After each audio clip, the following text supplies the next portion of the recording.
Good evening, members. I'm Councillor Rob Field, Chairman of Audit, Governance and Standards Committee, and I'm pleased to welcome you to this meeting of the committee. Before we commence proceedings, I take this opportunity to advise you that if the fire alarm sounds, please remain seated, and members of the Democratic Services team will assess the situation and give further instructions on the evacuation of the building should that be necessary. Tonight's proceedings will be webcast by the Council, but if anyone else is intending to record the proceedings, can you please let me know now? I ask this question not to stop you from doing so, merely to ensure that members and anybody else in the chamber is aware that this is taking place. Will anybody be making such a recording? Lovely, thank you. I would also like to advise members that they should only address the meeting by way of their microphones and to remind them to turn off their microphone when they have finished speaking. Moving on to the agenda then. Item 1, apologies for absence. Are there any apologies for absence? We have apologies from Councillors Dawes, Cadger and Titchener. Item 2, substitute members. I have one notification. Good evening, Chairman. Councillor Gooch, substituting for Councillor Dawes. Thank you very much. Item 3 is urgent items. There are no urgent items for this evening's meetings. Item 4, visiting members. There were no notifications in advance, but I see we do have someone. Councillor Cox, just observing. Thank you, Councillor Cox. Item 5 is disclosures by members and officers. Are there any disclosures from members or officers? None today, thank you. Item 6 is disclosures of lobbying. Are there any disclosures of lobbying? Thank you. Item 7, to consider whether any items should be taken in private because of the possible disclosure of exempt information. I move that the items on the agenda be taken in public as proposed. Is that agreed? Thank you. Item 8 is the minutes of the meeting that was held on 29th of July 2024. I move that the minutes of the meeting held on the 29th of July 2024 be approved as a correct record and signed. Is that agreed? Thank you. Item 9, presentation of petitions. There are no petitions this evening. Item 10 is question and answer session for local residents. We've not received any questions and no visiting members of the public. Item 11, questions from members of the council to the chair. I've not received any questions ahead of this meeting. Item 12 then is the committee work programme for 24-25, which you'll find on pages 8 and 9 of your papers.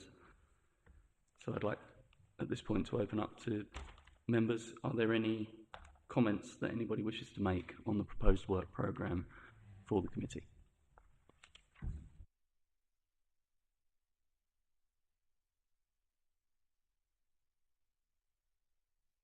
If I may. Please do, Councillor Cooling, yes. A bit of a worn record, but given one of the purposes or one of the functions of this committee is to do with procurement, contract management, and so on, there is a complete absence, unless I've missed it, and I think certainly I've asked for it several times. I would have thought we should have had an update before, if not by 10th of March 25, on the status of procurement disciplines, procurement successes, procurement questions. I would have thought that procurement, contract management should be on this. It's not here at all before the end of this financial year. I may be the only one, but it's an absence that I think is very visible. Thank you. Thank you. So I'm going to ask our Head of Internal Audit, Catherine, to comment. Thank you, Councillor Cooling. Regarding procurement and the committee's terms of reference, it's not specifically an item that's on the committee's terms of reference. However, the procurement and contract management work that internal audit do will come to this committee. So recently we've just completed an audit on contract management, which came to the last committee.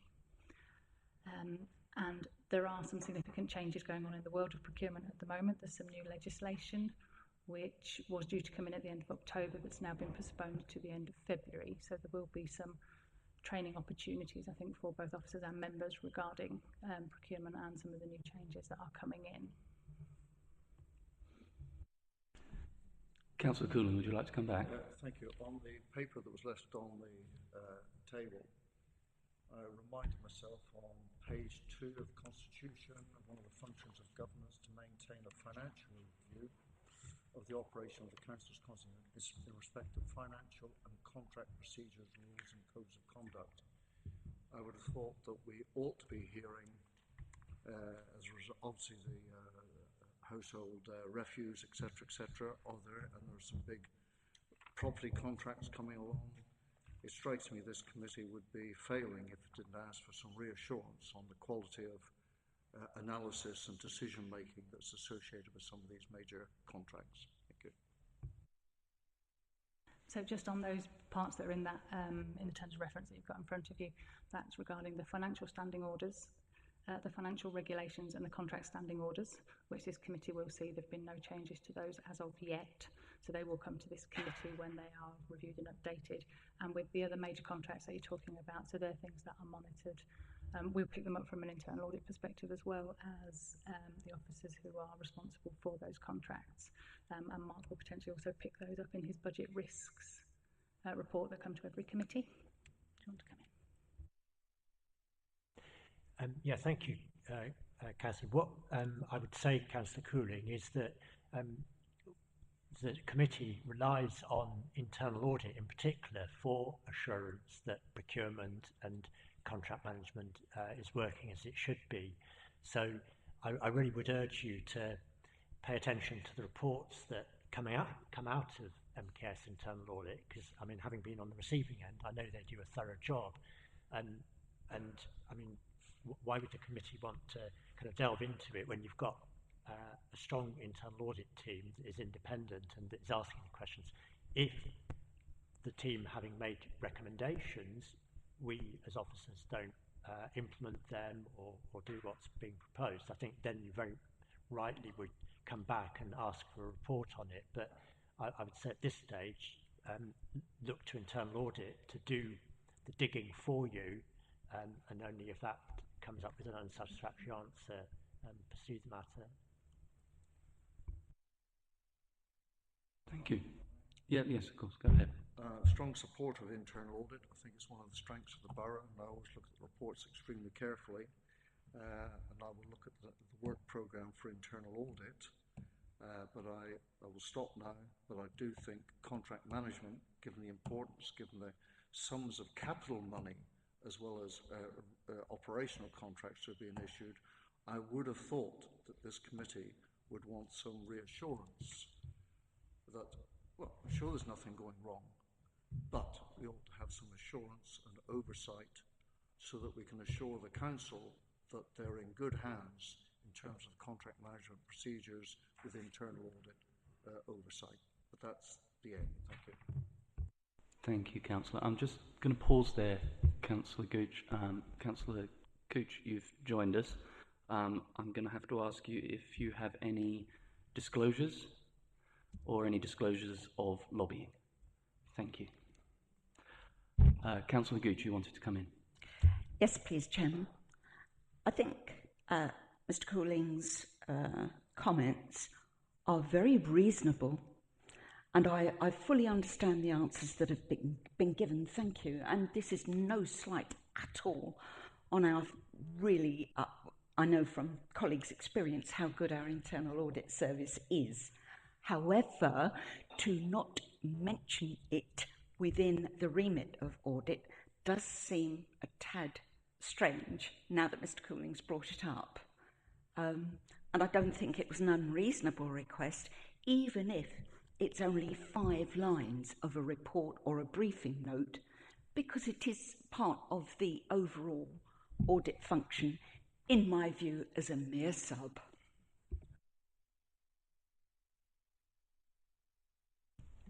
Thank you, Councillor Gooch.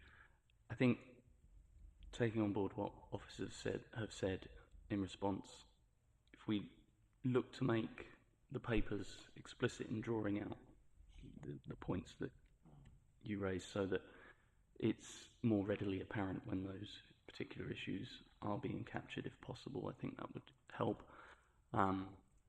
As you say, if we review our procurement processes, that would be a matter for this committee to review, but it would be internal audit that would manage review of the process as it stands and then highlight back through the reports mentioned to the committee any issues.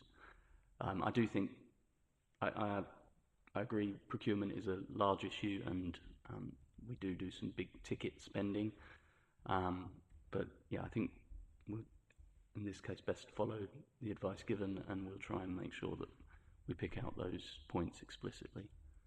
Were there any other comments or questions on the work plan?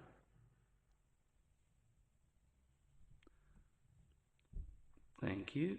So that takes us to the Code of Conduct, and I've just got to find where I've got to on the agenda, forgive me. So we are at item 13. Okay, so I've got to turn over my paper, that's why I'm getting lost. So, I call upon Robin Harris, Deputy Head of the Legal Partnership, to introduce his report. Thank you, Robin. Good evening, members, and I think I'm quite surprised to think that it's actually the first time I've actually been before this committee since I was reappointed and since the election. I don't quite know how that's managed to be the case all the way down in September, but looking forward to working with you again in the coming months and years. So the report that you have before you provides an update to the committee on the complaints received and disposed of under the Members' Code of Conduct arrangements for the period of the 1st of March 2024 to the 31st of August 2024, and they are set out at the appendix at the end of the report. Obviously, this committee only requires noting the report. Members will be aware, of course, that the Council is responsible for the oversight of both complaints under the Code of Conduct of standards against members of both the Borough Council and also for parish councils. But happily, if you look at the appendix, which I think falls on page 14, you will see that in the period there were only 5 complaints, all of which were in March, and actually in relation to only 3 individuals. So 3 complaints about 1 parish council member and 2 complaints about borough council members, and in fact none of the complaints were taken forwards because all of them failed the legal jurisdiction test set out in the appendix. Very happily take any questions if members have any. Councillor Round. I note that the 3 key ones in terms of parish councils involve the use of social media. Are there any lessons that can be learned concerning both the use of social media and by parish councils?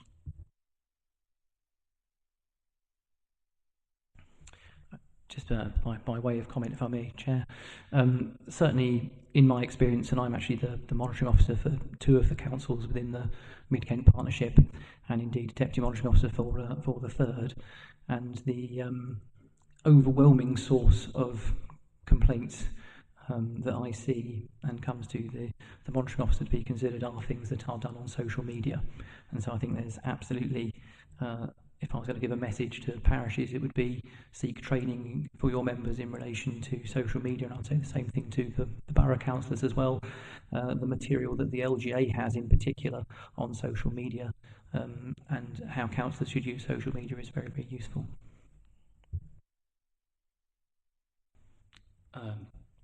I think it would be helpful, if possible, if a link could be circulated to where that LGA guidance is to members of the committee, because I think it's fair to say that social media is a little bit of a minefield in this day and age, isn't it? And I think society as a whole is kind of learning how to get their heads around behaviours and norms in that space, so helpful to have that link if you could share it. Of course.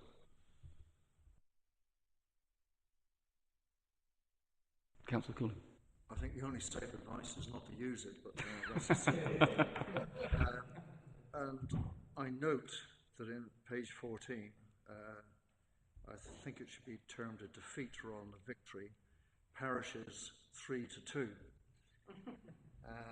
But I would also note that the number of parish councillors, when compared with members, I can't quite do the arithmetic, but there must be 5-6 to 1.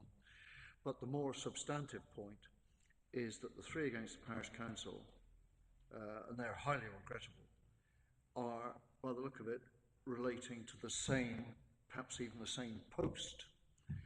And therefore, a cynical comment perhaps, if that same post had attracted 50 complaints, boy, would we look stupid.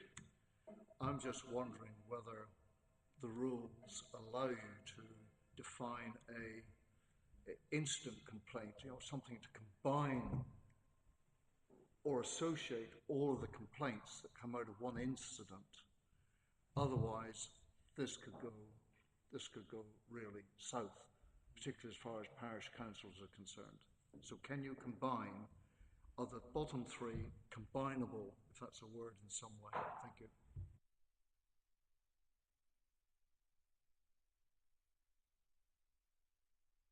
Thank you, Councillor. So, in actual fact, no, each complaint does have to be considered on its own merit.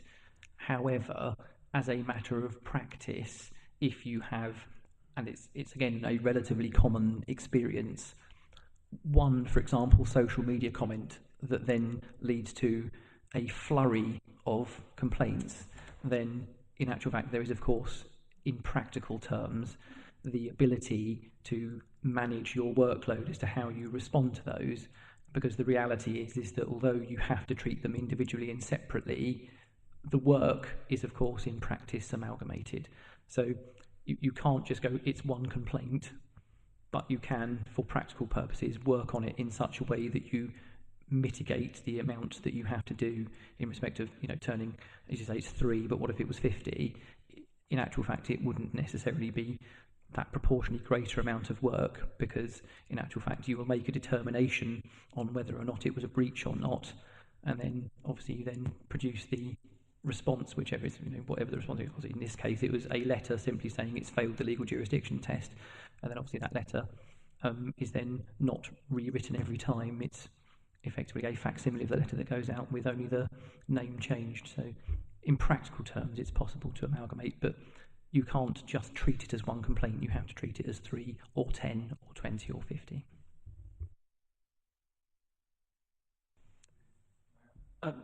Please do come back, Councillor Cooling. In the nicest possible way, I'm not worried about your workload. Forgive me. It's about image. And therefore, if you cannot combine, can you not have a column just to the left of subject matter of complaint to say, I'm making this up as I sit here, associated, so we actually know it was one stupid incident that gave rise to this rather than 3 separate ones. So it's image. With all due respect, it's not your workload. I would understand you being efficient in terms of how you handle it. Can you present this in a different way so the parishes do not have a 3-2 victory? If I may, Councillor Cooling, I would note at the bottom of the column for subject matter there is a note. I think it's in the same font as the rest of the report that says that complaints 3, 4 and 5 are made against the same subject member. And I think as Robin has explained, we need, the challenge is that we need to be seen to have taken due account of the complaints. Sorry, I've got to keep taking my glasses off because these are for... Please do come in, yes. Thank you, Mr. Chair. And I think, I would like to see at the end of each year a decent set of statistics showing, the number of complaints that have been received during the year about members, both parish and borough. And as Councillor said, it's a bit misleading if you've got 50, say, on one particular act, because it's a complaint about an act after all. Although they're individual complaints, they're complaining about the same thing. Now here, I see what it says, complaints 3, 4 and 5 were made against the same subject member. However, they could have been 3 different occasions, not related. So to me, I think if there is what I'm looking at is an underlying reason. What was the reason for the complaint? Why did that happen? And then, you know, we should be able to see statistics at the end of the year to say, right, well, there were these separate actions, like 20 or 30, some by members, and they were all resolved, or maybe some of them weren't resolved and some of them were carried on to whatever sanctions. That's my personal feeling. I like to see statistics at the end of the year. That's all. Thank you. I think I understand the comments made, duly noted. But I think, as Robin has explained, there are certain obligations upon us as a council in terms of how we record this. I do wonder if there's a way to capture in here whether they were about the same instance, if you could clarify. What I was going to say, Chair, is that I don't actually believe that it has happened at Maidstone, but it has happened at one of the other 2 authorities, where one complaint has led to a genuine barrage of one incident has led to a genuine barrage, and when actually that was reported, because that council also has a similar reporting method to this council, so that members are keep apprised of complaints and what they are about and the volume and frequency of them. In that particular one, because it was so many, it was so disproportionate that it was set out in the body of that report. And I think we would do the same thing here if we had one that genuinely skewed the figures because it was such a huge number around one incident. I think we probably would make it clear. Thank you. And one thing I was looking to clarify here is, am I correct in thinking that there's provision within the Code of Conduct for you to find that complaint is vexatious, or do we not have something along those lines? That's not so much a code of conduct thing, although I think one of the reasons that are beyond the legal jurisdiction test is that the complaint is for example, tit for tat or a mischief or vexatious. But in relation to, because of the hierarchy of it, is that if a complaint fails the legal jurisdiction test, then you don't get that far.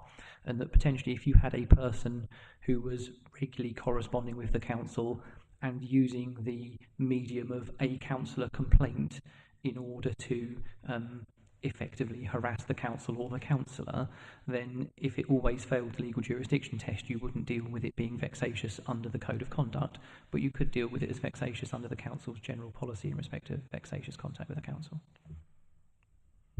Thank you.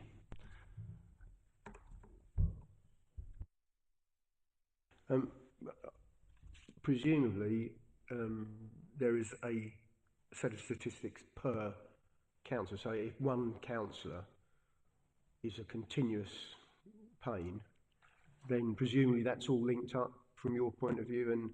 And so although none of them might lead to anything, if there are certain number of complaints, then actually there is, if you like, there's no smoke without fire. If you do get a lot on one council, but apparently there's no real reason, but at the same time, would you not look at a multitude of complaints about the same council from different sources at different times to say, well, hang on, this guy needs talking to? So my own view on that would be that Robin, as the officer looking after this for us and the parish councils, is bound by the Code of Conduct. People do have a right to be slightly objectionable. If any of us, be it on a parish council or here on the borough council, have a colleague who, whilst not breaching the Code of Conduct, is consistently irritating members of the public to the extent that Robin is receiving multiple complaints, I think part of that, in my opinion, would fall to group leadership or parish council chairs, with the help from the parish council clerk, to have some constructive conversations with that individual around their behaviour. But Robin can correct me if I'm wrong, but I don't think a number of people being cross about something that doesn't meet the threshold changes the threshold, and so wouldn't fall under the auspices of the Code of Conduct. That would be my Yeah, thank you, Chairman. I think you've actually articulated that really well. I I think members should not actually underestimate their own role in policing other members, not necessarily in any heavy-handed way, but actually by way of advice and guidance. Because I think experienced members will know that actually you generally get a lot more progress when working with other members and with officers, rather than actually doing the thing that perhaps gets attention, which is lobbing grenades. Actually, that doesn't really make you any progress. It might make you a name, if you like, but it doesn't actually generally do much in relation to the progression of issues that actually benefit the community. So I'd always encourage members, to take a proactive role in helping, coaching, mentoring other members, particularly inexperienced members, about actually the effective way to get business done. Skew the stats if you've got one, but they still count. What we're saying is they're still counted as complaints. So they all come in, but if they're about one particular councillor, then when you look at the stats, it says, oh, we've had 50 complaints about parish councillors. But if 48 of them for the same one, then actually that kind of skews the stats. When you look at those stats, 50, it doesn't really give the right impression of the number. You think, oh crikey, we've had 50 complaints about different parish councils. Well, we haven't. We've had complaints about 3. I think, as Robin has explained, were that to happen, that would be covered in the relevant report. And really, what we're looking for, I believe, on this committee is assurance that the process is working. So, if you like, the game isn't really to be worried about how many complaints that there are, more that the manner in which, as a council, we are dealing with complaints about our own members and supporting parishes with any complaints about theirs is dealt with appropriately, which I do understand, especially with the advent of social media these days. What members are saying, you could end up with a very long list, but that very long list would simply, in my view, be evidence that the officers were following the process that has been laid out in the Code of Conduct. And as Robin said, any associated narrative to clarify a position, hypothetical as it is at the moment, should that arise, should cover that off. So I hope that satisfies Okay. And Robin? I think that the councillor is absolutely right. There is also a role to play within groups and in political parties as well. It's not actually all standards matters, should be overlooked completely, and it's just a monitoring officer thing, and members or groups don't need to actually be involved in it. Actually, it's done properly. Everybody is involved in standards, particularly group leadership, or even where it is available, external political parties as well, in order to get the best outcomes. Thank you. Councillor Round. I appreciate that you want to put this to bed, and I'll be more than happy to allow you to do so.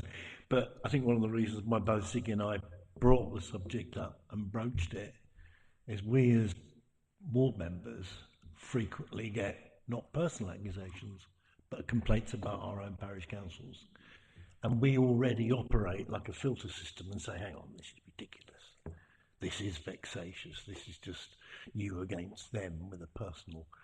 And we don't cast judgment, and we don't give a verdict. But the trouble is, social media is working people up, and it happens all too often. And I just think that's why I said, are there any lessons to be learned? Because I'm afraid even today I've had a complaint like this, and I may need Robin for further advice. I'll leave it there though.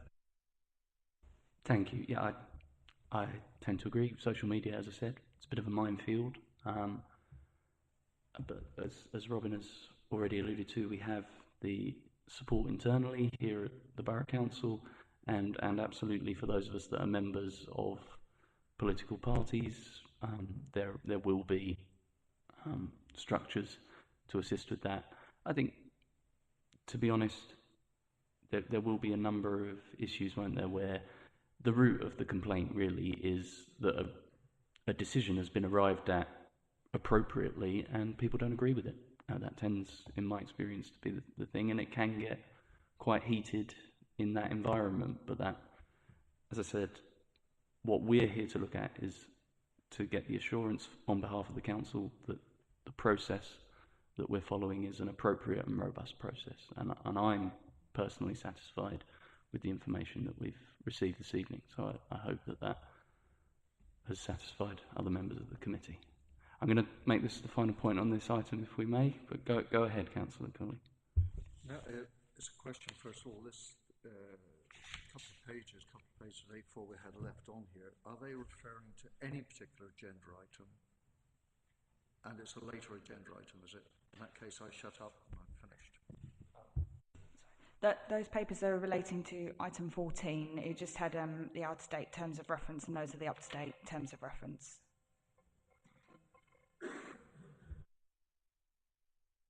So, of course. Just by way of comment, Councillor, and thank you for bringing it up. Often complaints are more about processes and procedures, as the Chair, I think, alluded to in his comment, not necessarily about a person, although sometimes a person is seen as the embodiment, if you like, but the underlying problem is a process and procedure. And to that end, I would say that obviously actually that's more difficult for Maidstone Borough Council, because actually we don't have control over how a sovereign parish council manages and runs its own business. But certainly, obviously, there's also access to calc, and then once a parish council has had access to calc, if they still have questions about how they might manage a process, then I'm always happy to speak to a council who's already been advised by calc. Thank you, Robin. And for anybody playing acronym bingo, that's Kent Association of Local Councils. Okay, so unless there are any other questions on that that are particularly pressing, I'd like to move on to item 14. I call upon Catherine Woodward, Head of Mid-Kent Audit Partnership, to introduce the report. Thank you, Chair. So agenda item 14 on pages 15 to 34 of your agenda packs is the Audit Governance and Standards Committee Annual Report for 23-24. So the purpose of this report is to demonstrate how the Audit Governance and Standard Committee has effectively discharged its duties during the previous year. So I appreciate this may be a slight challenge, as quite a lot of you were not here and members last year. So I will call upon obviously those members who were present last year to provide some guidance and support to the rest of the committee as well, if possible. So this committee is required to monitor both internal and external audit activity, review and comment on the effectiveness of the Council's regulatory framework, which includes both risk and governance, and to review and approve the annual statement of accounts and scrutinise the associated strategies and policies. So this report sets out how that has been achieved, and it covers the following headings. So introduction by the current chairman, the purpose of the report, the purpose of the committee, the membership of the committee and the attendance, the delivery of the committee's terms of reference. You'll notice you have on your desks some copies of the terms of reference. The reason that is because the copy I have attached as Appendix 1 to my report is an out-of-date version, and the copy you have on your desk is the most current version, so this will be updated for the agenda for the minutes. The report also covers how the committee complies with national guidance for audit committees and conclusions. So I've met with the chair to go through this report, and up to section 6 is a summary of the committee's activities, and all of the details behind this can be found within committee minutes. Appendix 2 on page 31 of this report is something that's new that I've brought to this committee, which is an assessment of the Audit Governance and Standard Committee against the SIPFA framework. So SIPFA provide guidance to all local authorities on how they could operate and what is best practice, and I have completed an assessment against that. Normally I would work with the chair and with the committee to do so, but as I mentioned earlier, because of the significant changes in personnel within the committee, I've undertaken that and had discussions with the chair about that. So the results are generally positive. There is only one area of non-compliance regarding the committee being combined with the standards function. It is accepted, though, that in smaller local authorities, complete independence to an audit committee is very difficult to achieve, so we're not actually requesting any improvements be made to this. We will just accept that we don't comply what's best with best practice, but we're happy as an organisation that that's the approach we wish to take. So there are a few areas where some development and improvement could be made, and these have been listed on page 27 of your reports. Some of the areas around this are potentially to just review the committee's terms of reference, which you have a copy of. And one of the things that we would like to do is to do an assessment of the skills and knowledge of the committee to see what training would help to benefit the committee as we move throughout the year, particularly with such a new membership that we have. So once this report has been approved by the committee, it will be presented by the chair to full council in December to demonstrate the committee's compliance and its effectiveness. So I'm happy to take any questions if members have any. Thank you. For my part, something that I want to be able to do as chair of the committee is make sure that we have plenty of training and briefing opportunities ahead of the meeting. I do appreciate it's very difficult for some people because that means you're right up against the end of the working day in terms of when we can do it. But we had a very useful briefing today that several members of the committee were able to attend, and I'm going to be working with officers to make sure that there are opportunities before most meetings, if not all, to cover off some of the detail of the subject matter, because I, for example, am not a qualified accountant. I do have a little bit of background in governance and corporate compliance and things, but definitely not an accountant. Obviously, we do have Mark and the team here to cover that off for us, but development of the committee's skills is something that I'm very keen that we take the opportunity to work on. So as Catherine mentioned, self-assessment, we'll be working with Catherine to draw up a simple skills assessment for members of the committee so that we can proactively identify if we have any particular areas that the team of officers can help us with closing that gaps and just make the meetings more efficient. But that was all I was going to say at this point. Are there any questions on the specifics of the report or comments? Councillor Gooch, I think you indicated first. Yeah, thank you, Chairman. Again, although I'm a sub, I still have an interest, and I was disappointed I hadn't twigged that there was training tonight. I missed it.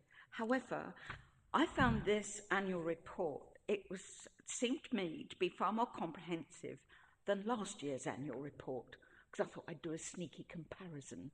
And I was very pleasantly impressed by what I read. I think, to my mind, it spreads the whole gambit of what this committee is all about, and I was pleased to read that, so I think it's very well done. And interestingly enough, your comments about the skills, if you like, of members is highly valid, and actually it's mentioned further on in Grant Thornton's report a bit later on in the papers. He gives us there are a couple of links to training and all the rest of it. So that seems to be a bit of a common thread, which is not a bad thing. So in my innocence, I would highly commend this report to committee. I think it's well done. And I think your introduction at the beginning was beautifully simple and short. Well done. Thank you, Chairman. Thank you, Councillor Gooch. Councillor Round, I think you indicated. I'll ask Faye, actually. Are you actually proposing we support and agree? Yeah, all right. I mean, in which case I'm happy to second. All right, okay. Whoever proposes and seconded, I just like to commend it myself and just re-emphasise some of the things that actually did take place in the previous training session and awareness, and that I think those other focused areas of need will come up in the training session, possibly with an hour before every committee meeting. Not everybody's going to be able to attend it, but there will be areas of focus, and we've already mentioned procurement and project management. So there is some work to be done, but I'm fairly sure the chair's got that in hand. So I commend this report. Thank you. I think as we're not making any, calling for any specific alterations or changes, there's no need to propose anything alternative to the recommendations at this point, unless anybody has any other observations. But we can note for the minutes appropriately the comments. Councillor Cooling. Thank you. Can I also register? I may have missed, so it's maybe my fault. I had no notification of the training, and I'm a strong supporter of the training. But on page 28, it refers to the training, but I'm just wondering whether there should be a record kept of who attends which training session, so that we can actually demonstrate that as a committee we have got the necessary areas of expertise and experience covered. So should there not be a record of attendance, and can I please make a plea that and if I missed the email, I apologise, can we make sure the distribution of notification of training is absolutely complete, including parish representatives. But then I go on to if I may, page 31 onwards, the self-assessment of good practice. And I go on to page 33, items 14 and 15, and the moderate improvement required. This, Chair, is where your emphasis on training is so important, and we've got to get that up to the far right. And I think 17, it's a pity that there has to be the tick against minor improvement, but again, we've got to work through training to get that right to the right.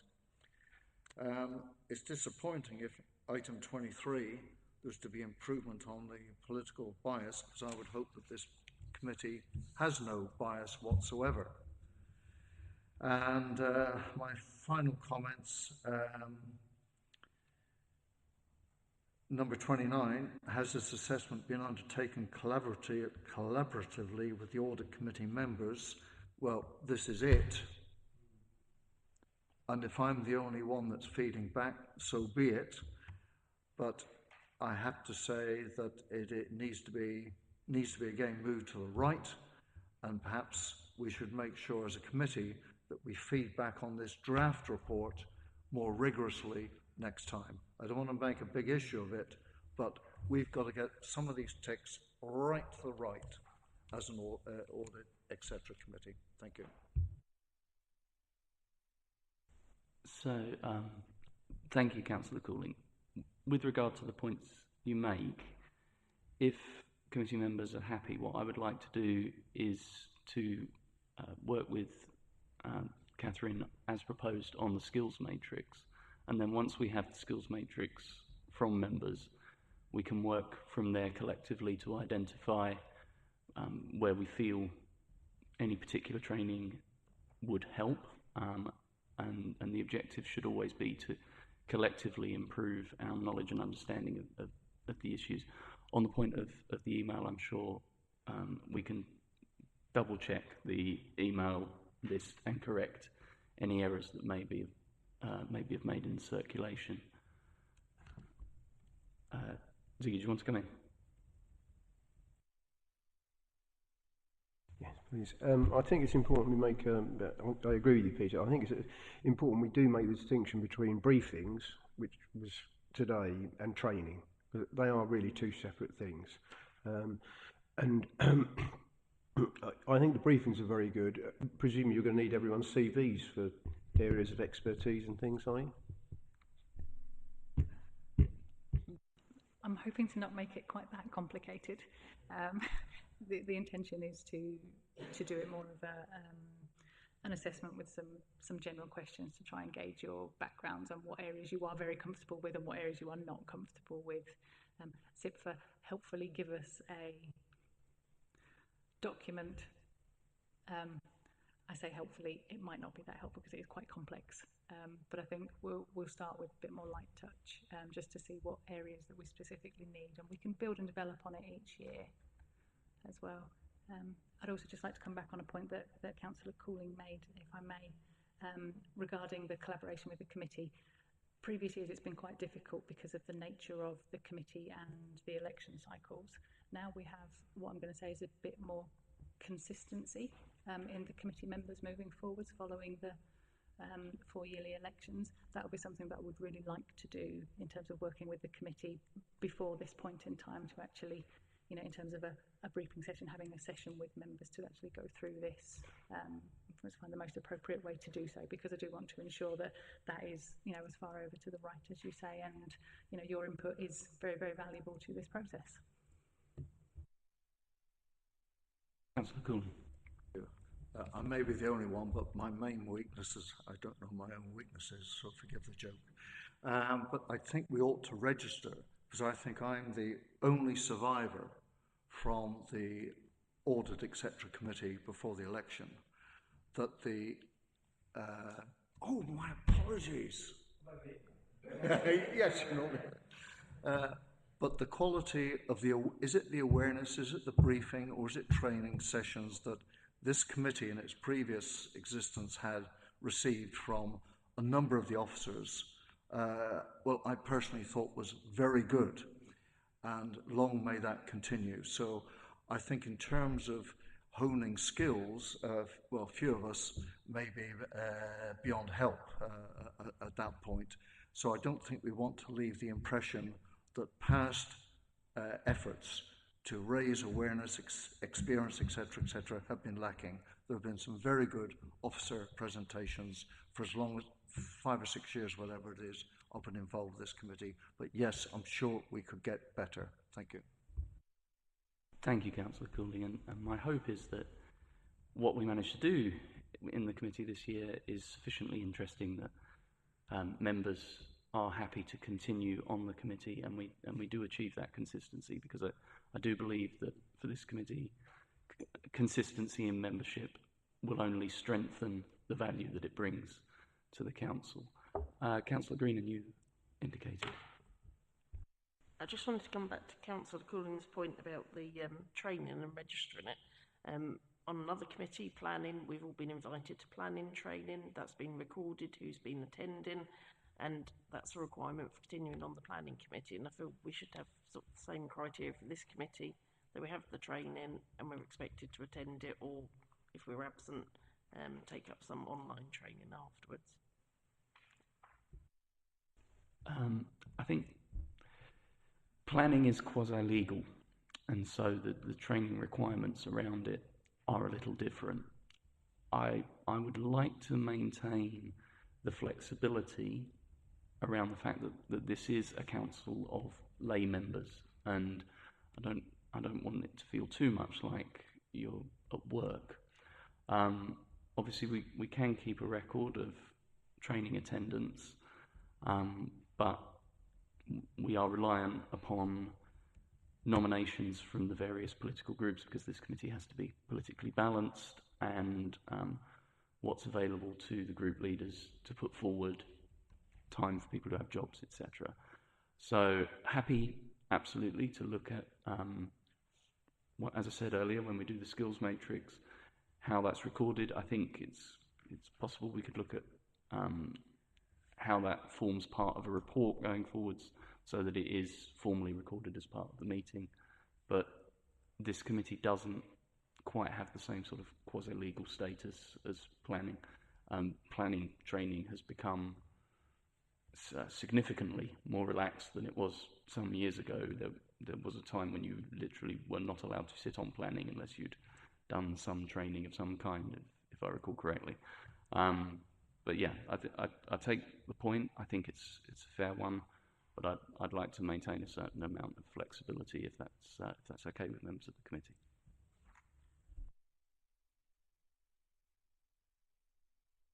Councillor Cooling.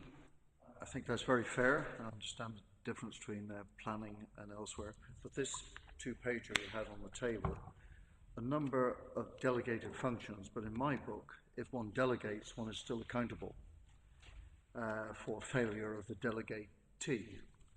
And therefore, I think the capability of this committee is very important for this council to be able to hold its hand up or look in the mirror and believe that it is acting properly, ethically, whatever you want to call it. So we're not, maybe we're not legal, but there is heavy pressure on this committee to keep an eye on, in a wider sense of the word, the operational activity of the council. So I fully support what you say about training. It's not in the same category as planning, but boy, is it important to the reputation of the council. Thank you. Thank you, Councillor Cooling, and I think we're in danger of aggressively agreeing with one another. So if there are no further questions, then it's just to move that we move the recommendation on the papers.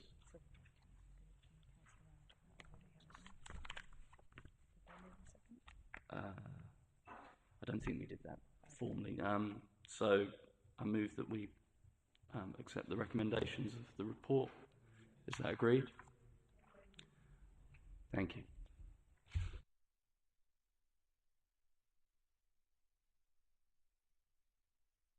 It says here on my little crib sheet that I'm to ask you all if anybody needs to take a short break at this point in the meeting.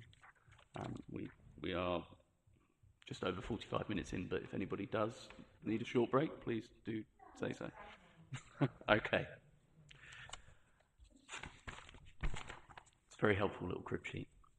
Right, so moving on to item 15, which is the external audit update on pages 35 to 54. We do have representation from our external auditor. Sophia Brown has joined us this evening. I call upon... Oh, right, so in which case I will call upon Sophia to present the report. Thank you, Chairman. Good evening, members. It's quite a short progress report that I've got for you today. So I will just, I think, focus on a couple of things to highlight. Firstly, we will be commencing the audit of the financial statements on the 1st of October. Do you have a question? Oh, okay. So we're starting the audit on the 1st of October as planned.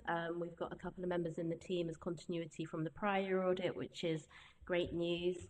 And in the timeline, we are expecting to finish the audit fieldwork before Christmas and then bring to you the audit findings report at your January meeting. Also, at that January meeting, I will bring along the auditor's annual report. So the auditor's annual report picks up the work that we do for the value for money arrangements for the 23-24 financial year. And I would just draw your attention to page 46 of the pack.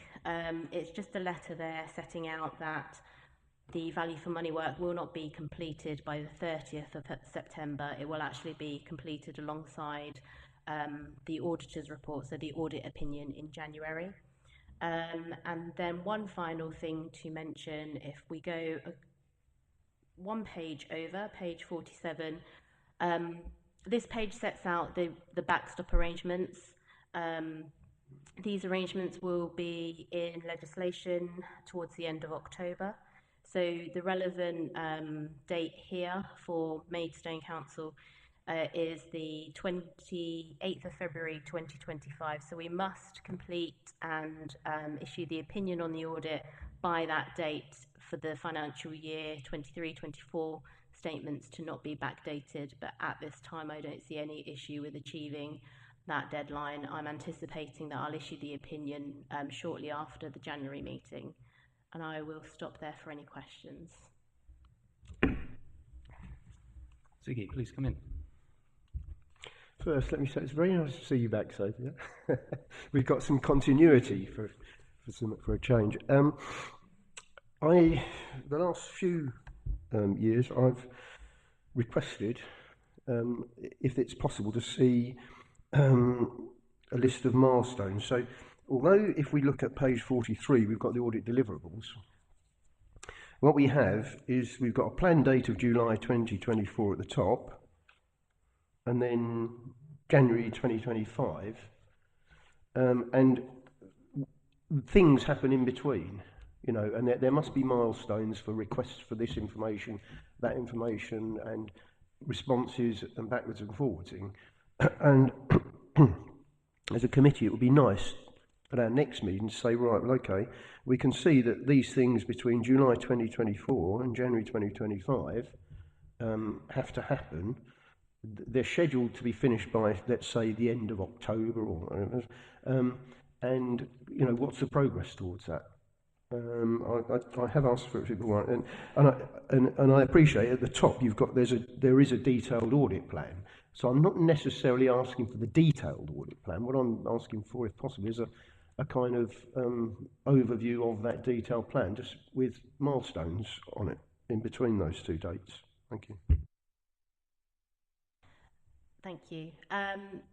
In the audit plan that I presented in July, there's quite a high-level timeline. So in that timeline, it does say the year-end audit is between October to December. We'll come to the November committee with a progress report. So within that progress report, we can give a bit more detail as to what work we've completed to date and what still needs to be completed in advance of the January sign-off.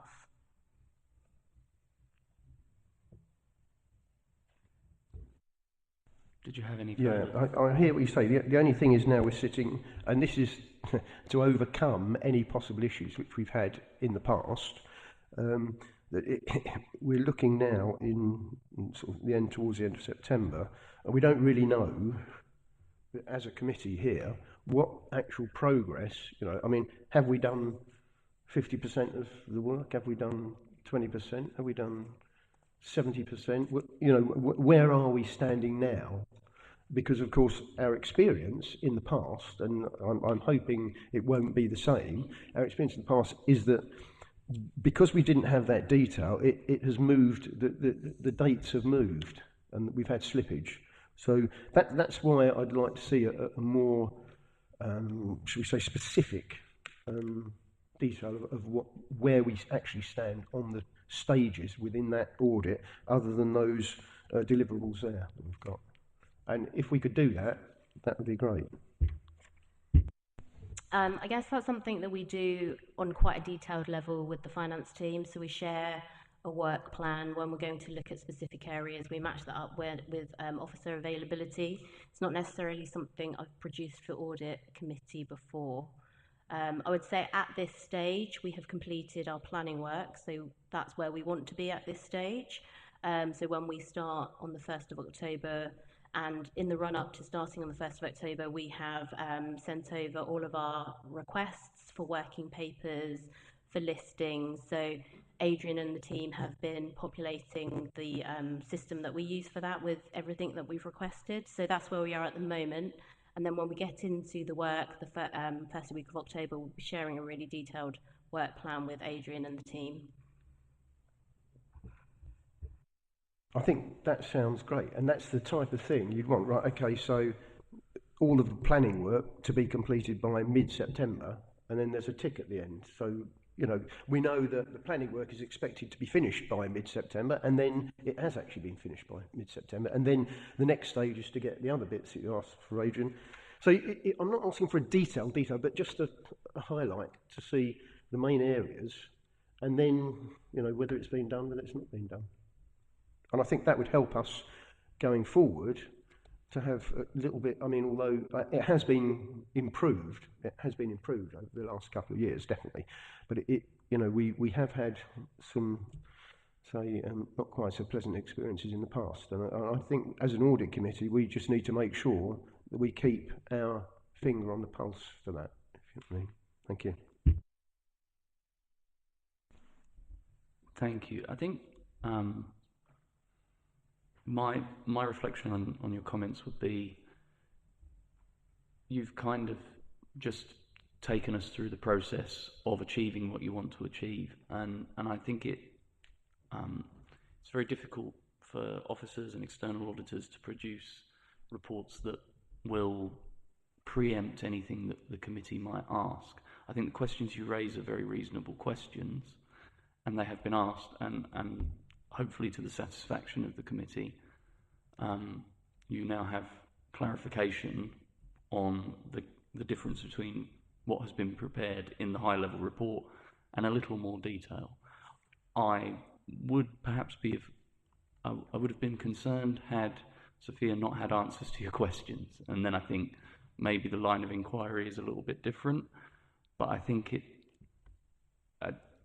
it's important to keep the scope reasonable. So that the workload is reasonable, and as long as we can take assurance that the answers that our external auditor is able to supply under scrutiny when they come to see us at this committee, I think we should be content with that. But please do come back. I understand what you're saying. Don't get me wrong, I don't want to complicate things and make a massive extra workload. But I've done and been the subject of probably, I don't know, at least 2 or 3 internal and external audits a year for the last 40 years plus. And we have always had a high level plan, dates with milestones. And it doesn't need to be massively detailed, but it needs, like we say, right, these are the planning questions. The timetable is they've got to be done by mid-September. These are, I don't know, transactional questions. These have got to be done by that. And if there are queries on those transactional questions, they've got to be backwards and forwards. So you might have, I mean, if you look at the overall subject matters, there's, Adrian would know, probably 10, less, more, I don't know. Main areas.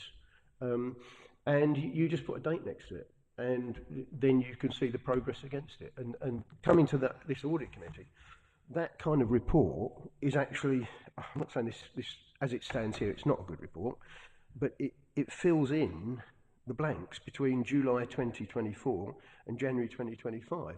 Because what we don't want to be sitting here in December, end of December 2024 saying, well, actually, there's still 25 queries on this area, 25 queries on that area, that's only 50% done, that's only 50% done, because it's not going to be finished by January 25. That's what I'm saying. And it's not a detailed thing, but you've got main areas, and I don't know, however many areas you might split it up into, Adrian, I don't know. That's my thoughts anyway. Thank you. Sophia, did you want to come back any further on? I'm happy to do a bit more detail in the next progress report, so I can outline what we set out to do at the start of the audit, where we've got to, and at November what is still outstanding at that point from our work. Thank you. Thank you very much. Councillor Cooley. Thank you very much. And like my fellow survivor, it's very good to see continuity in the form of yourself, Sophia. May I just ask, your team that you have at the moment, has that got experience from the previous? And how can you say other than yes, but are you reasonably sure that your team will stay with you right through to January or February? I'm sure you've got to say yes, but are you sure? Thank you. So we have continuity also in Assad as the manager, the engagement manager. He was the engagement manager for the 22-23 financial year. We have the same audit in charge as we did last year. So the audit in charge is a key person in the audit. He worked very closely with Adrian. He worked through all of the technical issues that we had on last year's financial statements with Adrian. So I'm very pleased that he's going to be part of the team this year. And we have 2 experienced team members below the in charge and a new audit graduate. So I'm happy with the makeup of the team. Of course, I'm expecting and hoping that they're still with me come January, but things happen. But it is my full intention that will be the team to deliver the 23-24 audit. Yeah, please do. That is extremely good news. Thank you. I think I would support any early warnings along the lines that have been hinted at. If you see something going beyond plan, out of plan, I'd be grateful if through Mark perhaps this committee were forewarned and didn't have to wait till the next formal meeting. So if you see a gross problem, please early. But again, more substantively, this backstop date of 28th of February, I've read somewhere in here, but I can't find it immediately, that backstop date for future cycles is going to be hauled in to September of the year. Now, is it too early for you and for Mark to have thought through how we're going to continually meet the backstop date as it comes forward? Are you confident this borough can keep to the backstop, whatever the backstop is in the future? Thank you. I'll go first. Mark and I have not had that conversation yet. I think we're going to get through 23-24 first.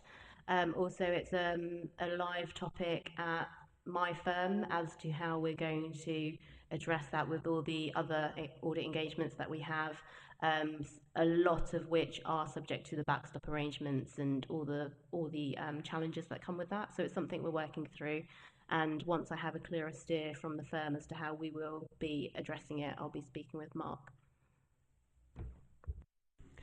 For my part, Councillor Cooling, the team here will be doing everything they can to prepare accounts promptly such that Grant Thornton have a clean set of accounts to audit, because obviously it's got to be a team effort. So, I mean, we were able to present a draft set of accounts to this meeting in July this year, and I hope we'll be able to be even quicker next year. So we'll certainly be doing our bit to make sure that we don't hit the backstop dates at Maidstone. Thank you. Are there any other questions or observations that members wanted to make? This report is only for information at this stage, so I would move that the recommendation on the papers is accepted. Do I have a seconder? Thank you, Councillor Greenan. And is that agreed, members? Thank you. So that moves us on to item 16, which is the Budget Strategy Risk Assessment Update, which you'll find on pages 55 to 72 of the papers. I call upon Mark Green, our Director of Finance Resources and Business Improvement, to introduce the report. Thank you, Chair.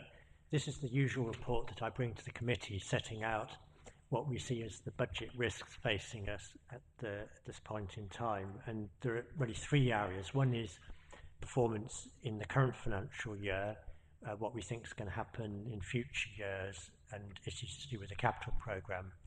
So far as this year is concerned, at the moment, based on Q1's figures, we're projecting an overspend of 350,000, which isn't ideal. The report sets out the different elements in that, and you'll see that there are both overspends and a big underspend arising mainly from slippage in the capital programme. It's a particular concern where we don't have any control over the overspends, as with temporary accommodation, which is a demand-led service. I mean, what I would say is that quite often at this point in the year, we do project an overspend, and through taking mitigating action, we're able to pull that in by the end of the year. So we will be working hard to make sure that we do end up with a balanced position at the end of the year. But I have to report that as a risk at the moment. And one new risk that we've included, which comes under this heading of in-year underperformance, is around the position at Kent County Council, where we're seeing knock-on effects from the financial issues at KCC. There's one very specific one that's manifested itself already, which is that they've removed an incentive that they've paid us historically for sending recycling to their waste disposal facility. And there are other areas that we may see adverse impacts, for example, by removing provision for supported accommodation. That's putting more risk of people becoming homeless and becoming a call on our services. And they're also looking at taking back some of the parking services that we deliver on their behalf, which could have an adverse financial impact. So although we don't have the financial challenges that KCC have, there is a knock-on effect from the challenges that they face. Looking further forward, the report says that we simply don't know at the moment what the new government will mean for local authorities, and there are a number of key bits of information that we're still waiting for. One is the council tax referendum limit, which for this council, which gets most of its income from the council tax, that's a key variable. Also, we don't know how much of the business rates income that we collect we'll be able to retain. So that is a risk, simply because of the uncertainty at the moment about the new government's plans. And then there's another set of risks to do with the capital programme, and this isn't new. The capital programme has been growing, and the report sets out the kind of risks that we face here about funding the programme, inflation in construction prices, risks of contractor failure. We do take great care to manage those risks by monitoring individual contracts, individual projects, but simply because of the scale of the capital programme, that has to be amongst our top risks as a council. So I'll leave it at that, but open it up for members to ask any questions or make any comments they wish. Thank you, Mark. Are there... Councillor Greenham. I'll start with the simple questions. It mentioned in there about Granada House moving away from Maidstone property holdings. I don't know what the background was to that. Why was that? And sorry, another question just alongside. Loch Meadow, any update on the rental of the properties at Loch Meadow? Yeah, thank you. The report didn't give us full an explanation as it might have done. With Granada House, it had been envisaged that when we completed the refurbishment work at Granada House, the residential units above the shops there would be let out as private sector rented accommodation, and in common with all of our private rented accommodation, it would be delivered through Maidstone Property Holdings. We've concluded that actually it's more appropriate to use that for temporary accommodation now. That's not the reason for the overspend. The reason for the overspend is because we had hoped to start generating income from Granada House in this financial year, but the works there have taken longer than expected. We are now expecting that those works will have completed by the end of the year, but I mean, you'll see if you walk down there, there's still scaffolding up outside, so that's still in progress. On Loch Meadow, it is projected to overspend, but we are very hopeful that, well, we've got tenants lined up for the Old Feathers and Frankie and Benny's units, so that probably won't have much of an impact this year, but at least it means that in the longer term, the Loch Meadow will be fully tenanted, and some, if not all of that overspend will be pulled back in future years.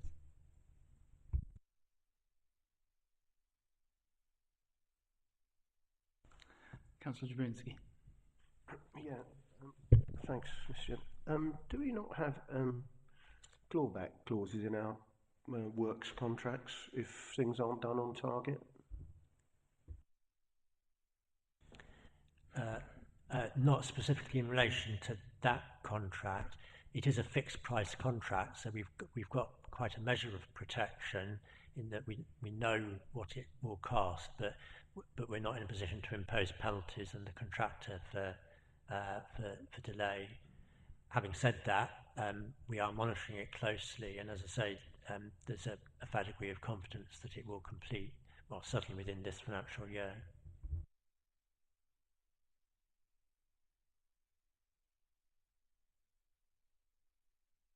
Councillor Cooling. Thank you very much. Page 58, where is it? Paragraph 2.3, I noticed the estimated shortfall on revenue from planning applications, £500,000. Are the fees for planning applications not set at a level that notionally recover the cost of the planning activity within the borough? Question, is there a direct relationship, and therefore if the direct relationship has gone wrong, what are those £500,000 worth of staff doing? Thank you. Thank you, Councillor Cooling. It's a very good point. In an ideal world, the service would cover its own costs. I mean, it hasn't done for many years, and that's not unique to Maidstone. That's the same everywhere. There's a net cost of delivering the service of at least £1 million. The new government has talked about in its consultation on the planning regime increasing the level of planning fees, which would, if that comes to pass, that would definitely help to cover the costs. The problem that we've got here, which is alluded to, is that we've got in particular a shortfall in major applications, and so what that means is that we've geared up for a level of business in the service which hasn't materialised. That's something that William Cornwall, as relevant director, is looking at closely, because clearly if that's an ongoing issue, then there's no point keeping that level of resource. We need to cut our cloth according to the revenues that we can expect to generate. In retrospect, I think we looked at the planning income that we were getting straight after COVID, when there was a big rebound in planning applications, and we thought that could be sustained. Actually, levels of planning applications have fallen back, and so we need to accept that that's the reality, and we'll be recognising that in our forward planning for the future. Is that right? If I may, fully understand that. So in the fullness, I'm assuming any surplus resource at the moment is being put to good use, but leave that to one side. I'm sure management are on top of that. But then in page 59, para 2.12, this is the capital programme, and there's a comment there limiting the number of viable capital projects. Is there any sign that some capital projects are being knocked out of the previously intended programme, i.e. that was it 400 million, if I remember rightly? Is there signs that the capital programme is shrinking because of the viability criterion? Thank you. As you'll know, Councillor Cooling, we have a pipeline of projects for provision of affordable housing, and we're not proposing at this stage not to go ahead with any of the sites that we've already acquired for affordable housing. But what this means, the fact that we expect interest rates to remain high, is that we are having to look much more carefully at new opportunities that are coming forward. The team is looking at new potential site acquisitions all the time, and probably for every 20 that they look at in a year, we might buy only 2 or 3. They are having to be more careful about what they put forward because of the higher threshold now for generating a positive return from the investment. A quick follow-on to that. So that means that the pipeline is committed, i.e. it's only potential additions to the pipeline that may be pruned. So the pipeline is contractually committed up to X hundred million? Thank you. No, I mean, there's various stages in the process. So when we have bought a site for development, there will then be a process of normally attaining planning permission, appointing contractors.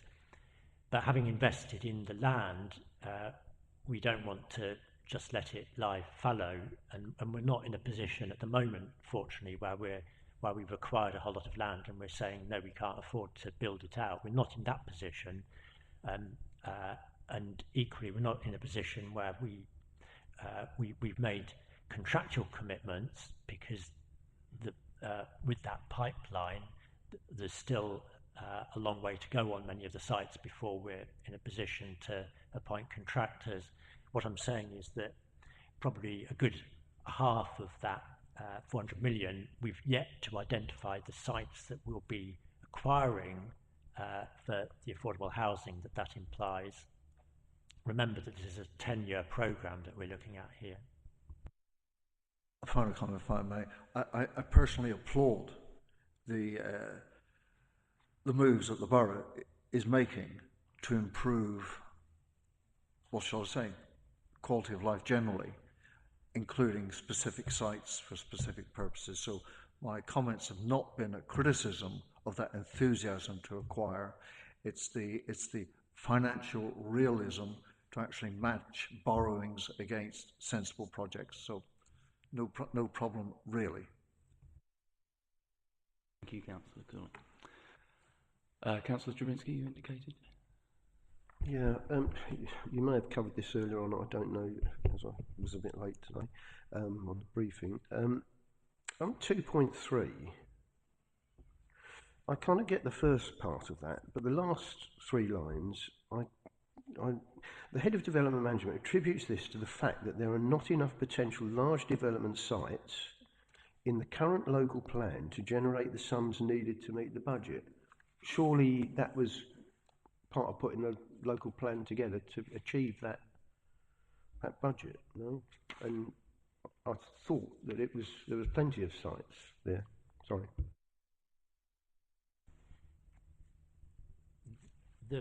The local plan that was adopted by the council in March has focused not exclusively but largely on major sites, including 2 garden communities, and the pattern of planning income from them is very different from what was in the previous local plan, where you had a larger number of smaller sites. And yes, you could argue, well, that should have been anticipated when we set the budget.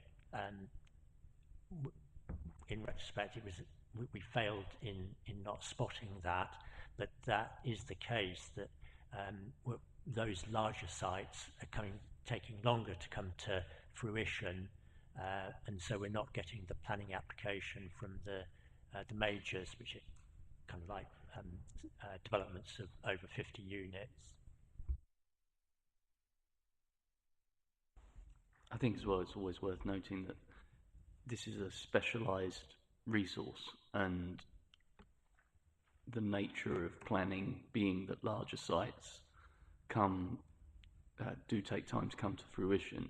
You have to balance the financial risk with it perhaps not landing as much in year as you would have hoped, with the need to have the resource to manage it when it does, because it will be much more expensive for the council should we adjust the resource of a department as important as planning to have to go out and find consultants should one of these major developments start to come on board. Yeah, I agree, but there are still other sites in the local plan which are available, and I think the concern to me is, well, why aren't they putting applications in for those? And of course that then becomes more of an issue, because is it because they know that at the moment if they do build them they're not going to sell them, which then is a bigger risk, obviously. That's the thing. I think that's a fair observation, but one that possibly sits outside the remit of this committee. But are there any other comments? Councillor Gooch. Thank you, Chairman. I like the way that the risk register was set out in slightly different ways. It really answered questions that I thought about. Oh no, it's in here, but I just have a sneaking concern on page 67, and it's about the capital programme. The risk is that it can't be delivered, and in the key existing controls, that sentence, council has access to borrowing. It just frightened me. It just sounded so open, as if you were saying, that's right, we can just borrow the money. And it's the way that you've written it. It's not until you get to the next bit, the council's confirmed in the past that borrowing is acceptable if it meets the prudential criteria. And I'm not so sure that that's got a sharp sharp enough focus here, and I'm almost saying to you, asking you, are you happy that both officers and members have that at the front of their mind, the criteria that we have for prudential borrowing? I think it's becoming even more important now with the future that, well, is in front of the world, actually, not just Maidstone. But you see where I'm going with this. And I was just annoyed, not annoyed, but concerned to see the council has access to borrowing as if it was just sort of flung out. I wish you could just take that line out and stick to the second line. Please comment. Thank you. Thank you, Councillor Gooch. I do understand your concern, and of course there's lots of horror stories about councils that have borrowed and spent the money recklessly. And I hope you know from your experience with Maidstone that we don't do that here. I mean, we don't just assume because something is in the capital programme that we're going to spend the money. We then bring the business case for each project to the decision makers, currently Cabinet, and within that business case is an assessment of the internal rate of return and net present value of the projects to make sure that it meets our thresholds for investment, and so it gets a lot of scrutiny, and you'll have seen this, I'm sure, when we bring projects to, well, first of all the PACs, then to Cabinet, and I think that there is a culture here of looking at projects very carefully, both from a financial point of view and for viability more generally. So yes, we do take great care to make sure that projects meet the prudential criteria, and from a personal point of view, clearly I'm very conscious of the importance of that. Thank you, that's reassuring. I just needed to hear you say that. Thank you. Councillor Gooch. Were there any other contributions from the committee on this item? Okay, so this report again is for information only, so I'd like to move that the recommendation is agreed per the papers. Do I have a seconder, please? Councillor Trzebinski, thank you. Is that agreed, members? Thank you. So, item 17 is the report on finding an independent member for the committee. So I call upon Mark Green, Director of Finance Resources and Business Improvement, to introduce the report. Thank you, Chair. This is an update on the process of recruiting an independent member to the committee, and this goes back to the adoption of the current constitution of the council in April 23. Unfortunately, although we embarked on a process of recruiting an independent member last year, in the end that was aborted. A candidate was recommended to this committee, and as the members who were there at the time will know, the committee ultimately decided that because of information they'd received about the candidate, they wouldn't go ahead with an appointment, or rather a recommendation to council. So we're back at square one, and the report is to explain the process that we'll go through. We will advertise widely for the position, and hopefully get a good set of candidates for a panel to choose from, and the panel would be the chair and vice chair of the committee, plus myself and Catherine. There is one bit of information which I think will help us, which is that although this report states that it's intended to pay an allowance of £900 to the independent member, as members know, we do have an independent panel that looks at remuneration of members generally, and the independent panel has taken the view that actually the appropriate benchmark for this type of appointment would be not £900 but £1,600. Previously we were just looking at what other authorities in Kent pay for this type of person. They've looked further afield and concluded that £1,600 is nearer the market rate, and although the kind of people we're looking for aren't doing this for the money. I think if we're able to advertise the position with a remuneration of £1,600 a year, then that will demonstrate our commitment to getting a good quality candidate, and I hope will help us. So if members are happy with the process that's set out here, we'll proceed on that basis, and we'd hope to be able to bring a recommendation to the committee in January with a view to the successful candidate being appointed by council in February next year. Thanks, Mark. I think I'd just like to add at this point, obviously, members will recall that we've recently agreed the changed constitution at the last full council, and the process that is outlined in the report is in line with that constitution. So as Mark has said, really looking here for any comments on that process specifically, if anybody has any. Councillor Jabrinsky.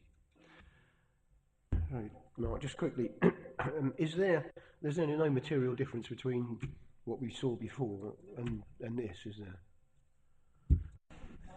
there? The two differences, I would say, Councillor Jabrinsky, are that we intend to advertise more widely for the position, and what I've just mentioned, although it's not in the report, about the increased remuneration. Councillor Cullen. Thank you very much. I think the £1,600 is worth us noting. I am going to ask whether, and I know that in advertisements one has got to be extremely circumspect these days, but are you going to require the successful candidate to physically attend meetings rather than Zoom in? And therefore, I don't know how you word that in the advertisement, but that presumably you'll also want a limit if you're going to pay mileage on how many miles you will pay, because my observation is that I was going to say at £900, I've done roughly mental arithmetic, these 5 meetings a year with a bit of travel time, a bit of preparation time, is equivalent to about 25 hours plus or minus, and there might be extra meetings. So 25 hours, let's call it 3 days, not 3 professional days because they can be 17 hours. But there are 3 days, therefore 900 divided by 3, £300. What you're going to get for that, I think we ought to question. If it's a person who depends upon this consultancy remit to feed the household, then £300 a day, you're going to get some interesting calibre. At £1,600, I'll start to shut up. So I think £900, you need to be very circumspect on quality. And if you don't put criteria relating to physical attendance and limit on mileage allowance, I think you will have missed something. I hope that's not too rude. And I'm assuming that HR will be formally represented at the selection panel, because last time I wasn't too clear as one of the 2 survivors on how evident the HR input was to the selection process, and I realise this is being recorded. So I don't know what else I can say about the last time, but maybe I'm the only one that wouldn't wish to see a repeat of that. So at £900, you may not get what you wish for. £1,600, you're starting to get there, but please consider remote attendance cannot be on for this meeting, and therefore limit the mileage allowance and require attendance. Thank you. Yes, I'll come back quickly, although I know Councillor Jabrinsky also wants to speak. Absolutely, attendance would need to be in person. An HR officer was in attendance with the interviews last time and will be again this time. And as far as location is concerned, clearly we'll entertain applications from all over the country. I do think, though, that somebody local is more likely to have a particular interest in doing this job. So I'm hoping that we'll get strong candidates from Kent or even from Maidstone. Yes, I know these days you've got the softly filter for an advertisement, but if you have somebody signing up from Plymouth, where I come from, you must look at it very circumspectly. What is that person in for? Is that person's CV jerking around every couple of years, every year, and therefore what will continuity be here, and what is I'm teaching how to suck eggs. How would that individual burrow down into this? I absolutely take your point that somebody living in or very close to the borough must be the target. So the more you can constrain the advertisement or describe the advertisement to actually develop that. You do not want somebody to the west of London or beyond, would be my strong personal consultant for whatever I was after BP, 15 years. Be very careful what you get. Thank you. Thank you, Councillor Cooling. Councillor Trubinski, you wanted to come back? Yes, please. I actually agree entirely with Councillor Cooling, and I would add also that because obviously this, in our earlier report, was one of the weaker points of this committee, and as Councillor Cooling has pointed out, the previous occasions didn't go maybe to plan, and of course they took quite a period of time. They did take a long time, and to get someone like this is going to take some time. So I agree with Councillor Corney. It's got to be done right straight away. Otherwise, we'll be in a position where we go halfway down the route to somewhere, then find, oh, that person isn't suitable, and then we have to start again. And I think we do really need to get this right from the beginning, so that we're sure that we're going for the right calibre of person at the right amount of money in the right area. Thank you.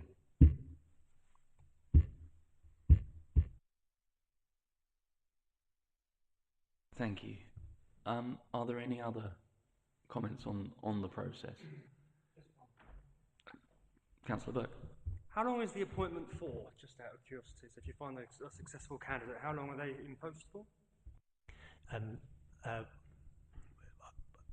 We haven't firmly decided, but I would propose that it be for the remainder of this council, so 3 and a bit years by the time the person is appointed.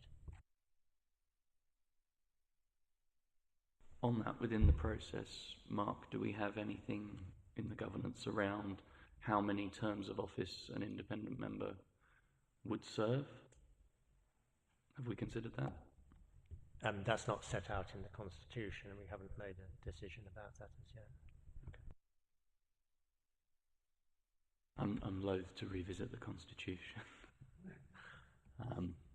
Okay. So really, the question before us is: are we satisfied that the? Oh, sorry, Councillor Cooling, you wanted to come back. Fundamental point. It strikes me that any contract you put out for best part of 4 years, presumably you should have a probation period I'm going to make this up as I sit here, of 2 cycles of this committee, and I don't know how you then take a view on whether the probation ends. Does this committee, without the independent member, discuss whether there's value for money? But yours is a fundamental point. You would not wish to be saddled with anyone who clearly, after 2 cycles, let's say, is not up to the assignment. Fundamental. I think I understand where you're coming from. It feels to me similar to what we were discussing earlier about our own training. This isn't really a formal contract of employment. And dare I say, even at £1,600, the itch might not be worth the scratch for a lot of people. So I think, especially given we have struggled to recruit, it might be difficult to put that kind of HR type function on it. I think as as Mark has alluded to, a clear fixed term of the current council term gives a clear break point, which, to my mind, would satisfy the process. And of course, there is the appointment committee itself, which would be, as described, myself, the vice chair, officers with HR support. So I would certainly be looking to HR to make sure that the appointment committee is given an appropriate and clear steer to make sure that we make an appointment that is reasonable based on, as you've mentioned, CV, experience, motivations for seeking the appointment. I would have thought, following up your point, that any consultant worth his or her salt would not be at all offended by the contract consultancy engagement having in it a condition of mutual confirmation of fit after X months. As a consultant, to actually get a more or less a 3.5 year fixed assignment, well, few and far between.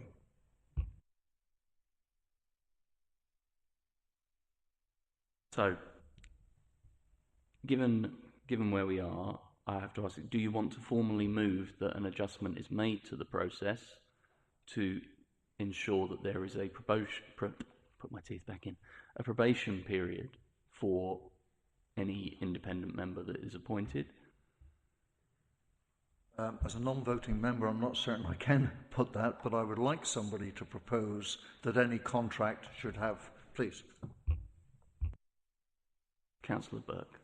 Yeah, I would like to have some sort of clarity around terms and conditions of, I use the term employment loosely, obviously, but I think it would benefit the committee if we were cited on the terms and conditions of how long that person will be in post for, probationary period, remits around attendance in person, etc. I think it'd be good to see some form of, again, use it loosely, job description to this committee as and when that is put out to the potential candidate. Thank you. Mark, just to come back on that point, presumably when we publish the advert, we will notify members of the committee that the advert is published, so you would be able to see, as the papers indicate, it's advertised in places like LinkedIn and various sites that people looking for such a role would be on. So presumably we can make members aware when the advert is live to satisfy that. Certainly. I mean, so far as your point, Councillor Burke, about the committee seeing the details, I wouldn't really want to hold up the process by having to come back to the November meeting with details, but I'm happy to take on board the proposal that Councillor Cooling has made about a probationary period, which I think was probably the main issue, and ensure that that's reflected in what we set out in terms of the offer to candidates. Thanks, Mark. Councillor Jabrinsky, you wanted to come back? Yes, please, Mr. Chairman. I think it's important we notice here that this is the process and this information is going to go out to the candidate. And it is important that they will know that there's a probationary period, but I would expect the HR department to put together something which is a lot bigger than this for a contract for someone who's going to take this position, and I would expect it to include all of the normal clauses and let-outs and that you get in a normal contract. Yeah, just to be clear, it's not an employment contract in this case, but take the point that we would flesh it out in any offer letter we make. Councillor Cooling? I'm assuming that the borough, given the number of consultants that are used, particularly during the local plan process, and you've got the Gypsy Traveller, DPD coming up, I'm assuming there's a fairly standard consultant's contract that could be issued for comment tomorrow morning. And if there isn't a standard contract, maybe there should be. But just to repeat, Councillor Cooling, this isn't a contract of employment or even a contract for a consultant. It's an appointment as a member of a committee, a bit like your arrangement with the committee for that matter, and that there will be terms and conditions around it to give us the confidence that that we can part ways after a certain period of time, that the person is signed up for the rest of the term of this council. If I may, I'm here as an appointment from Maidstone Calc. Members are here because they've been elected, and I'd be somewhat taken aback if the independent member, a consultant, had not got formal words, formal contractual relationship with this borough. Not employment, but presumably he or she will have multiple appointments, so the old IR35 doesn't apply. But surely there is going to be some legal agreement. Otherwise, is this independent member going to be under some sort of code of conduct? I think it needs to be thought through. Sorry, it's being rude. I'd be highly surprised if this wasn't treated as a consultant's assignment with suitable contractual terms. Thank you, Chair. I think actually, no, that's in error, Councillor Cooling. I think actually the person is effectively just a co-opted member of the committee, and that you're conflating different things, I'm afraid. Didn't get that. What am I conflating? Oh, sorry. It's different things, in effect.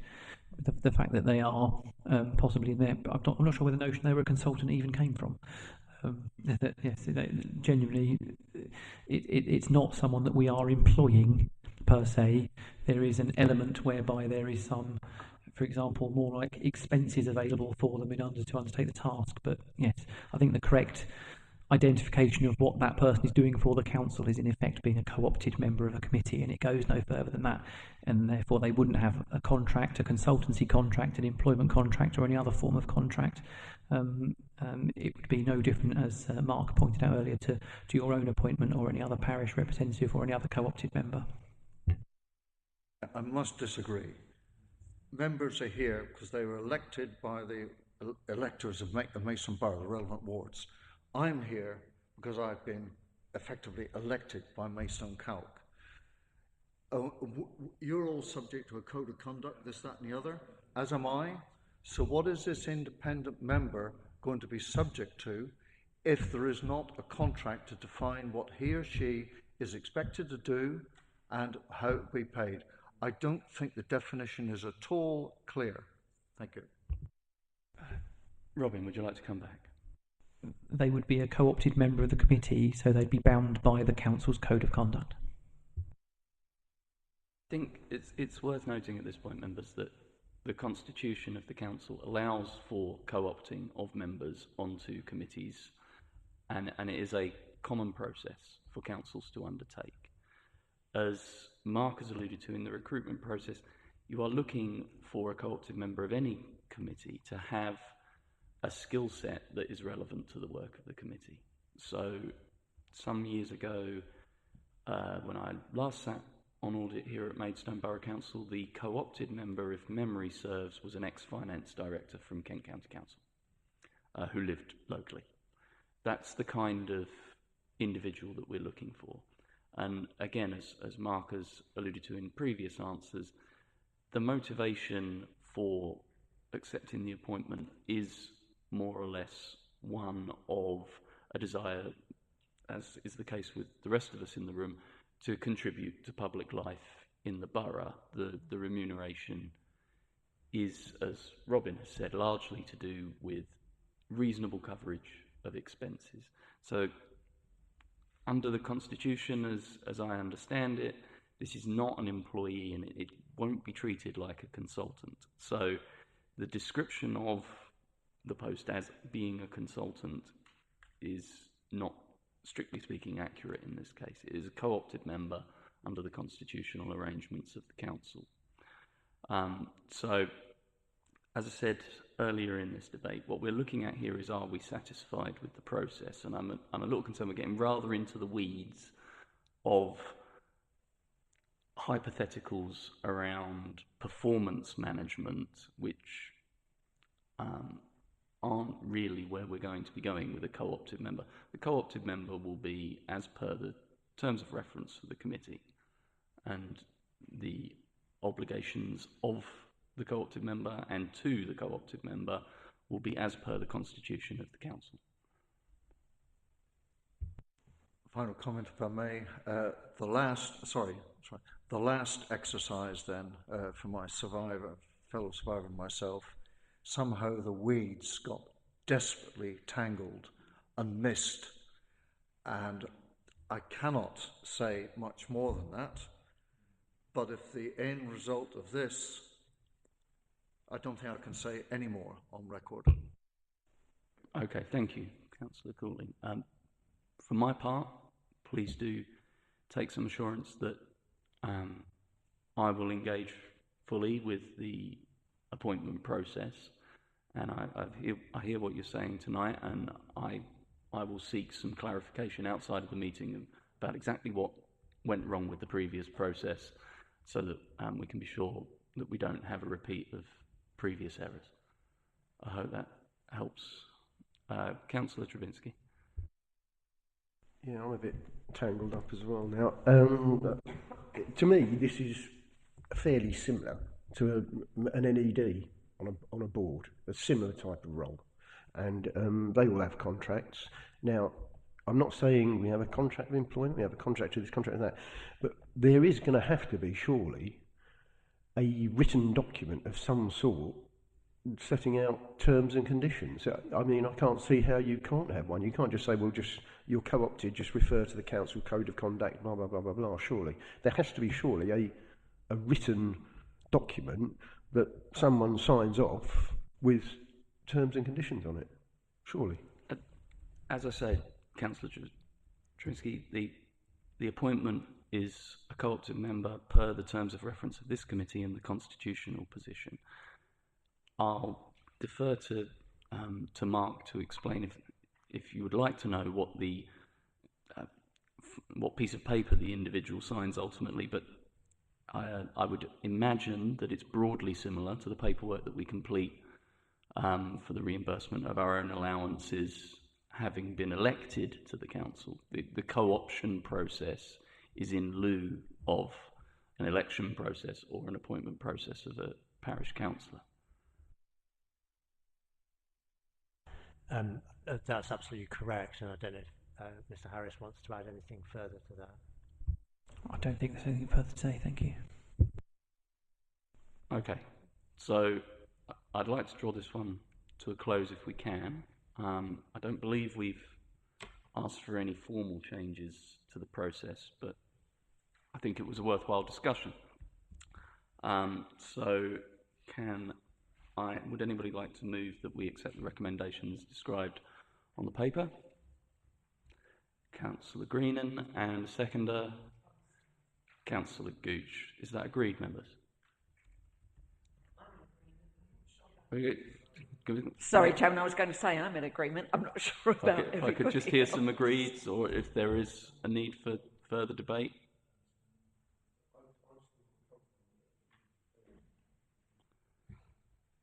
Councillor Gooch. I think we've gone into this far, far too deeply. I think we've over-egged it. I understand the concerns, but we are not looking for a consultant. We're not looking to employ anybody. If we're looking to co-opt somebody in the way that we are councillors, we've got good parish councillors. He's not here today, but we've got Councillor Cooling with us. We've got some really good professional people around this table, but they're not employed and they're not our consultants. So therefore, hopefully, we will be able to find somebody of quality to co-opt. I think once you start going down the road of having a proper consultant and employing somebody, it just gets too heavy, too complicated. Let's try and find somebody first. And surely, can't we ask them to give their own CV, ask them why they want to join us. Let's look at their record. They will stand there and say, I want to be I would love to be an independent member because I've got this, I've done that, and all the rest of it. It really is as simple as that, and I think that's what we've got to do, and we've talked about it too much. Thank you, Councillor Gooch. I think we have gone over the details of how the recruitment process works, and as we've discussed, there is a formal process, there is a panel, there is HR support. If you would like to have a vote on this issue, we can have a vote on this issue. So I'll ask again, we have the proposal and it's seconded. Would members prefer to vote, or is the motion agreed?